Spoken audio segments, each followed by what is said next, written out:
And Jamila, I'll turn it over to you. I won't go through your bio, but feel free to go through as much of it as you like. But I'll turn the floor over to you and take it away. Thank you so much, Willie. Wonderful. So let's see if we the PowerPoint is up. Great. So thank you so much. I know I want to say hello to all my Green for the Greater Good comrades here whose story I'm going to kind of guide us through, and then hopefully we can discuss later on. I am Jamila Davy. I'm a neighbor of the reservoir. I live a couple blocks away at 10th and Clayton, and have been, organizing with my neighbors around this space since, May of 2022. And tonight, and I want to thank Marissa for inviting us and thank everyone on the EJ committee. Been listening in to all the wonderful work that you all do, and I'm very glad to be connected with, your constituency and the issues you're working on. So, and we have, shared our, it's wonderful to see faces that have invited us to their venues and who have come out to meetings, and things like that. And today, like the focus of my talk is our talk. It's all of us here on the call. I'll give everybody a shout out to Christian and April and Bob and Anita and Arnold and you know, and where do the boundaries go? Marissa, you're one of us too. So thank you all for being here, and hopefully you can help tell this story. So the goal today is to talk about our organizing, the grassroots organizing that we've done. And because that's one of the, we are fighting for this issue here. We're fighting for this green space in our neighborhood. But we also feel like it's a case study for communities trying to be, who want to be engaged in city planning and what's going on in their neighborhoods, and have government that are responsive to them and that are like dealing with questions like climate change and environmental justice. And so everything that we're learning through our process, we want to kind of share it. And if there's anything we can do to change the system, we want to do that. So we're very happy to connect with other communities that are organizing around access to green space as a key issue. So that's going to be the organizing principle for this talk. So here we go. We have the reservoir in front of us, looking at it from the northeast-ish. We're on a slant over here, so everything is, I'll show you in a minute, but we aren't quite due north here. So you see the top of the underground water tank here, the pump house, and the community gardens. Green for the Greater Good is a group of neighbors, neighborhood association that cropped up in May of 2022. And we had this, we started with this set of principles, and they've held true for us the whole time. They got a little more complicated maybe, but we've been, wanting to keep this space public, safe, and green, and to create a future where everyone can enjoy its use, because it's been behind a fence for since 2003, 2004. Okay, and in case you didn't know about its orientation, it is at the, it's flanked by Clayton, 9th, 8th, and Rodney, and it's right at where Hilltop, Little Italy, and Cool Spring meet. Happens to be the meeting point of two watersheds and the highest point on the west side. It's a really special place. It's zoned open space. It's about 3.7 acres, and it's never been privately developed. There's another view coming from the east side, and now you can see St. Anthony's is actually due north, so you can get the sense of the orientation. So we're on a slant over here. Well, if you're changing slides, we haven't seen those changes. We're still on Okay, the slide. you're still on the first slide. Okay, how are we now? There we go. Yep, we're Okay, good. all right. Thank you, everybody. Okay, all Great. right. So that was here's our guiding principles. Here's this awesome map that shows you where the Rodney Reservoir is and its topographical interest. Here it is at the top of this hill, meeting point of watersheds, highest elevation. And here we are. St. Anthony's is right here, and it's oriented north, and so it gives you a sense of orientation. There's St. Francis. Here's the top of the water tank, an underground water tank that's being demolished. There's the community gardens. There's the Clausen's house for our friend. And Anita's house is over there, and all our neighbors here on the call.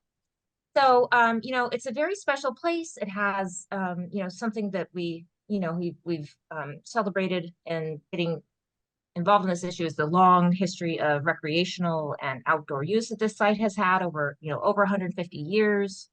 And it was fenced off in 2003, but community members started getting access to it again in 2010 to create what became Wilmington's largest community garden.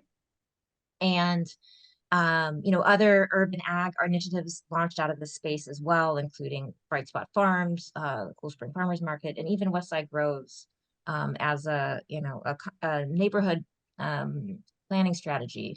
And what became the organization launched out of this community gardening effort. And the picture here at the bottom left is all the neighbors and residents and AmeriCorps people who helped build the garden. I wasn't one of those people. I'm newer to Wilmington, but Christian is one of those, led that charge. And up top is the bucket brigade of people who carried all the soil into the site on one of the years, but every year that's how we did it because it's an urban garden and there were issues with the soil, so we used wood raised beds. And here's our garden. Here's another view, a more recent view.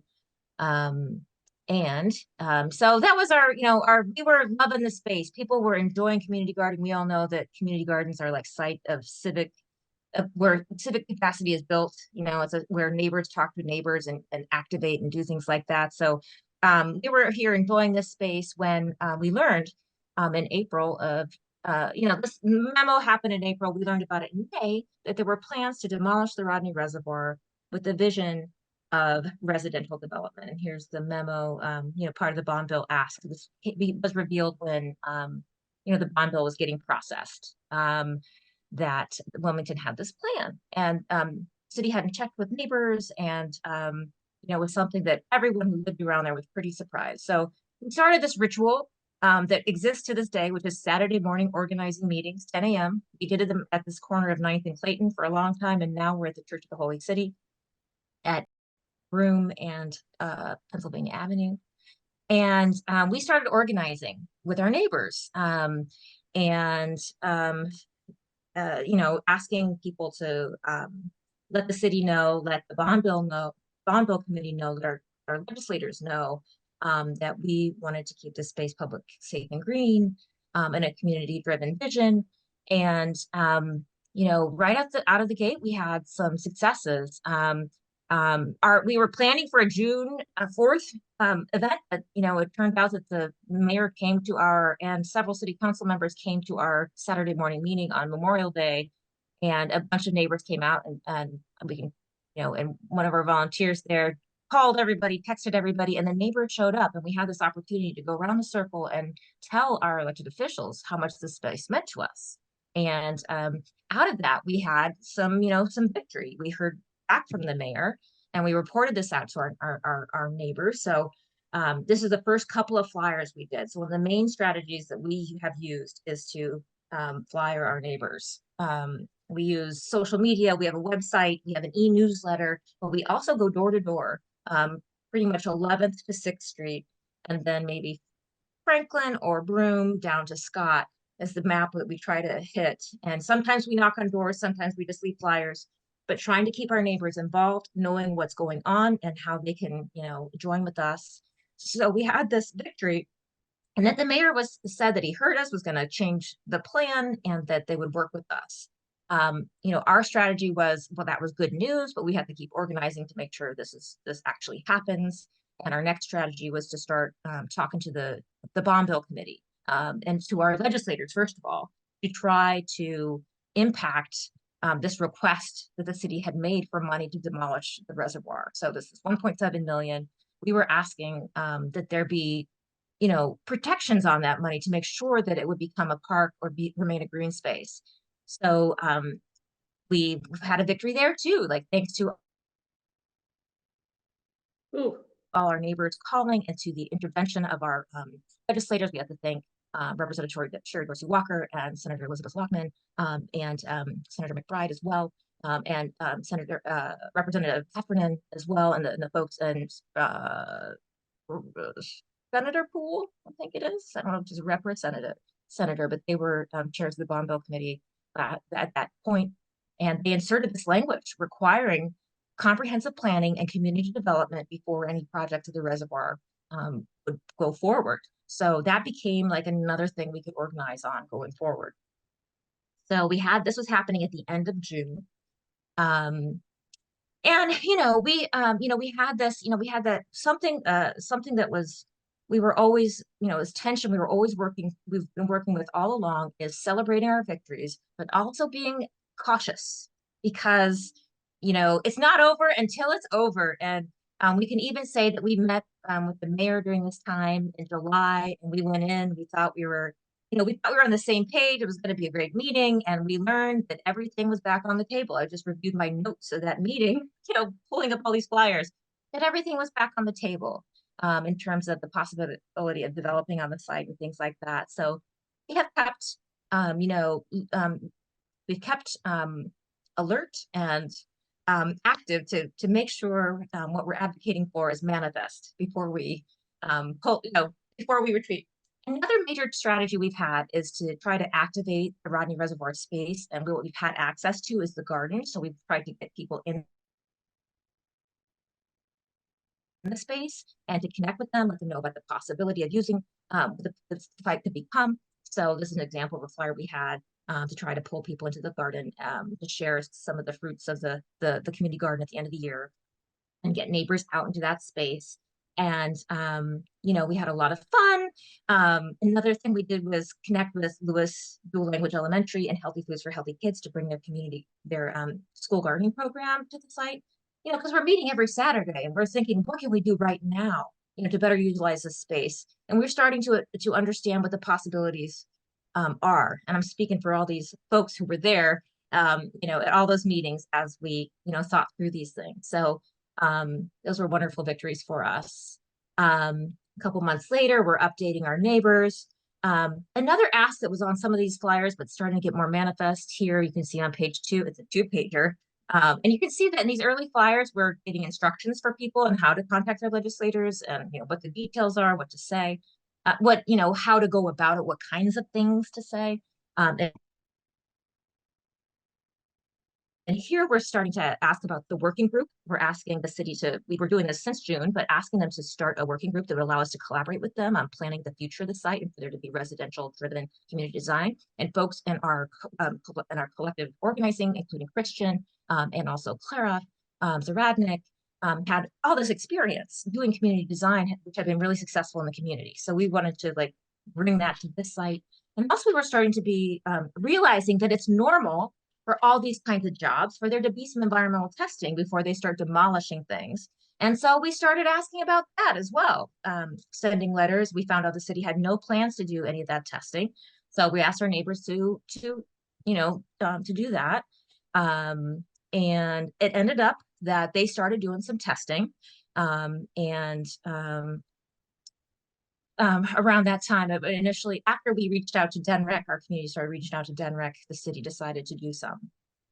So we're also having some webinars at this point, trying to think about how we can go further with our vision about what the space could be, because we're meeting, like I said, meeting every Saturday, talking to partners. We're getting excited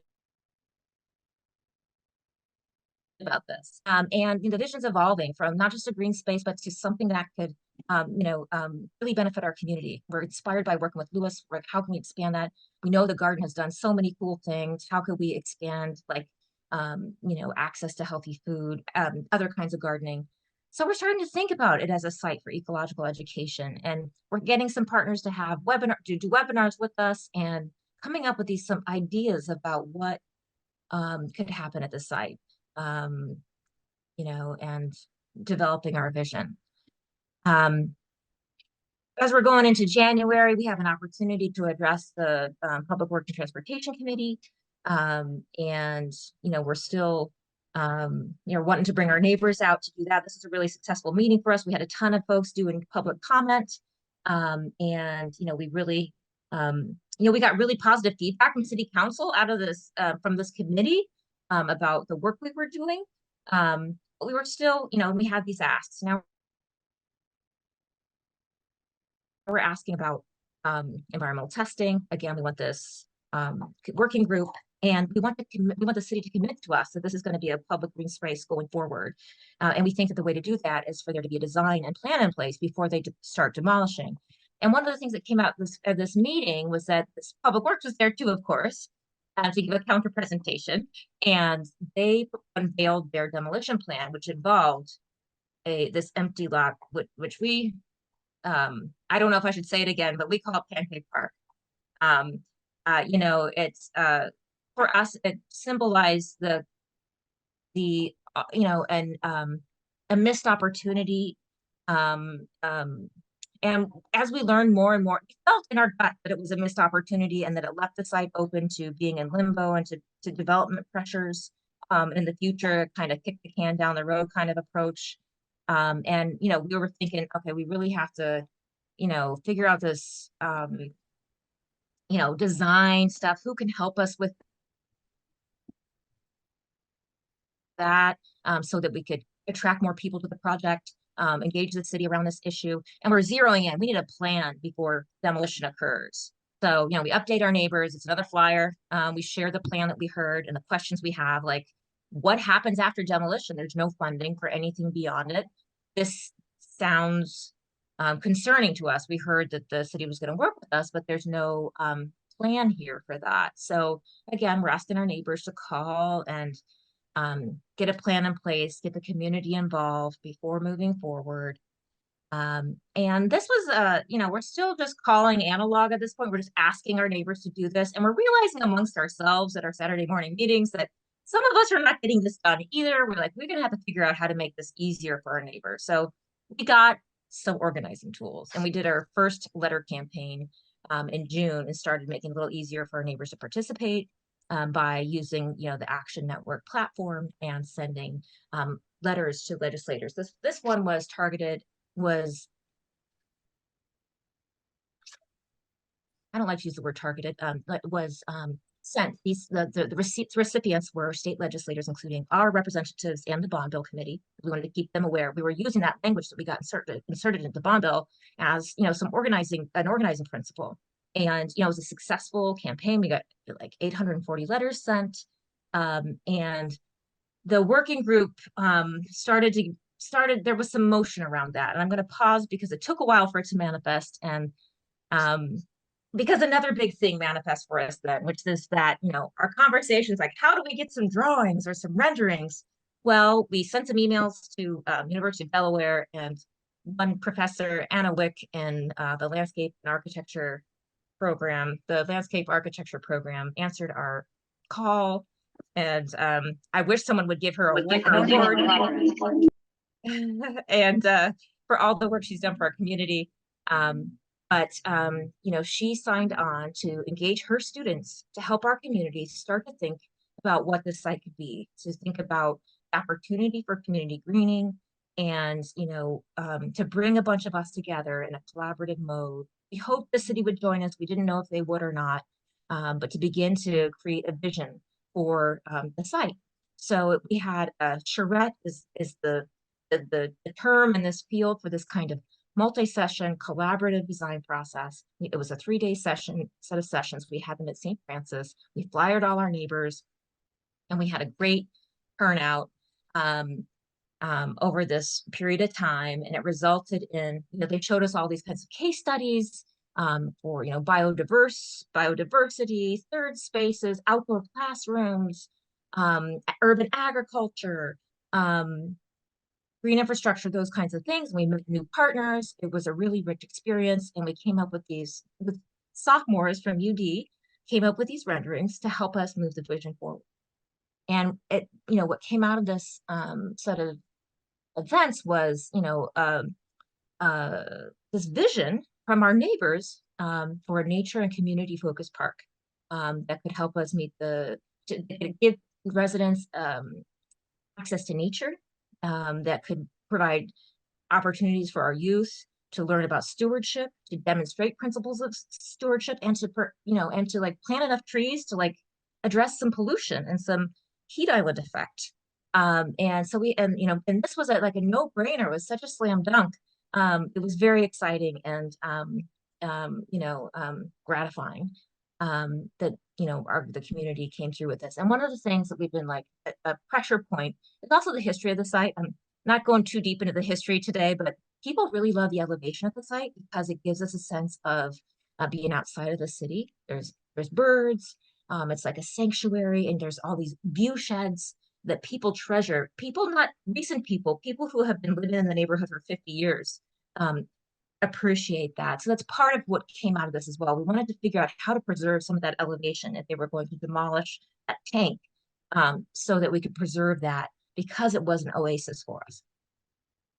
Coming out of that, it was summertime, so we wanted to like apply some of those ideas about like what the space could be and get people up there in the garden. So we had free farm stand concept, which was let's dedicate some plots to community production and get as many of extra vegetables as we can to give away to our neighbors, and just invite our neighbors into the space to wander, enjoy time, and get some vegetables. And it was really wonderful. And I can't wait till we can do this again.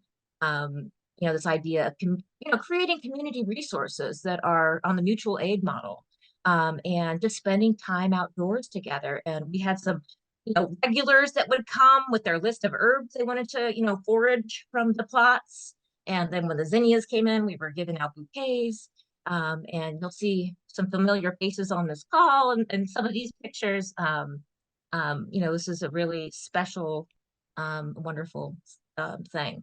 Then comes July. So in May, we have to thank our legislators for getting this working group going, because they really did help us with that and made sure that some of us were on it. We ended up having like 4 of the regulars who'd been working on this work together, getting appointed to the committee.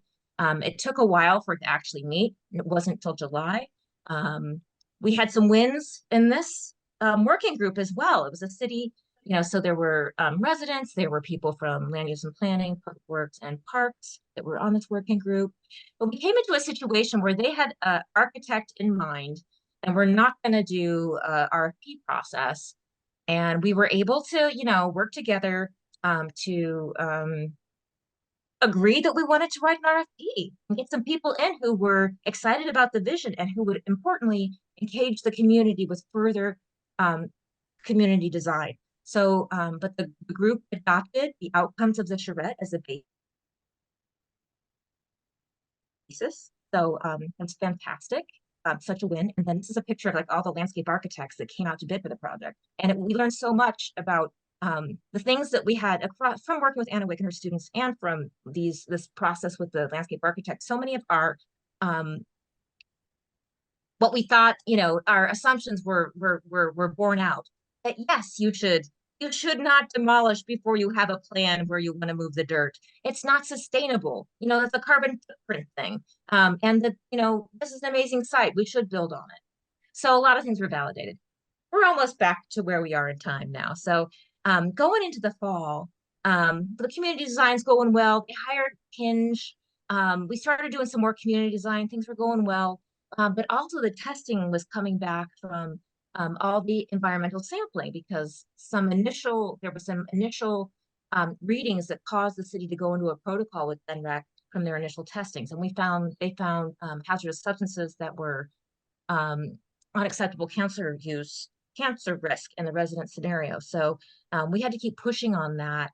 And we were flying our neighbors around this issue too, sent a bunch of letters. One of the outcomes that came out of this, we did a couple of rounds of this. Then we started, directing content to DNREC itself and to Governor Carney, who's evidently considering trying to be the mayor of our town, and also is the boss of DNREC.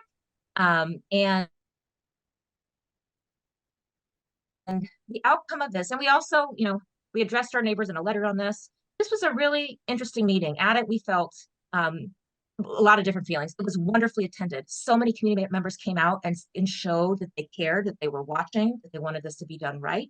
And we think, we didn't love all the answers we got from DNREC. We had, it wasn't, it was almost impenetrable, some of the things that they were talking with us about. And we found but we decided, what we learned about DNREC is probably another presentation, another call. But we can say that it was a win, that we did have a lot of wins out of this pursuit of environmental testing and this community meeting, which was that there's an air monitoring plan in went into the bid package, and there is an inspector on site. So we got some more protections on the process itself. And Anita can speak to that because she has a bird's eye view and is in close contact with everyone who's on site, and keeping us abreast of, keeping a log and keeping us abreast of what's going on. So, it's funny how organizing can feel like you can feel like you're not winning, but then when you take a step back, you can see we've made a difference.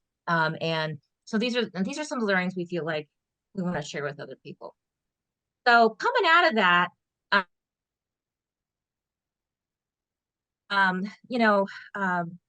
where were we? We were, we had some good protections in the bid package so that there would be some air monitoring, things like that, but we're still at this place with the plans for demolition in March, like pending. And so it's time for a new flyer. We can talk about it more later, but the finding of the hazardous substances that exceed acceptable cancer risks in the resident scenario should mean that there be a deed restriction on the land so they can't do residential planning, since they're residential developments that they're going to go ahead and demolish. But that's not happening. It's like they might do it, they're going to do it later, they said. And so that continues to be an ask. But we're, still asking, please, secure funding, have a plan in place, finish. We found that we were still building Pancake Park, even though we'd had several design sessions with our neighbors to design this thing, again, with the city and a hired architect. That we got the breakthrough last, at a meeting a few weeks back, where the city representatives informed us that the mayor had asked for $2 million to fund the building of this park here on the right, or a modified version of it, and that they were going to take steps to integrate design, demolition, and build, which is what we've been asking for so very long. So we're happy, we're excited, we're so gratified for this turn of events. There's a twist in that they told us that, and they also dismissed us from the job and said they would take it from here, and that the community engagement piece was over. And even the sessions we had left with the landscape architect for the reveal and things like that were suddenly off the calendar. So we got more work to do, as you can see. But we're graciously thankful for what looks like to be a really good improved outcome for our community. Going forward, we're asking for community engagement. We're continuing to ask for the funding because, should questions arise, we want it to be on record that, yes, we're so glad. We want to support the city's push to get this through on the bond bill, and to send that signal. And we're still trying to get that environmental deed restriction. So this is a QR code for our ongoing petition. It's an interesting thing if you use these tools like letter campaigns versus petitions. Petitions are so sticky because terms change. And so we've gone with the letter campaigns in the past. We're trying it out with the petition right now. We're still collecting signatures there. Next strategic actions are we're working on a community meeting with some neighborhood associations. We've got another letter campaign in the works, and we want to engage city council. We wrote a resolution. We think that could provide a path forward. It might even be able to be something that could make the system a little bit better. And we're planning to take that to city council and organize around some public comment for that. And going forward, we have a big vision, but I'm going to stop right there. I think I've said enough, and we can go into some more of what we're thinking about going forward. And I'm going to leave this slide up that has some how to connect with us.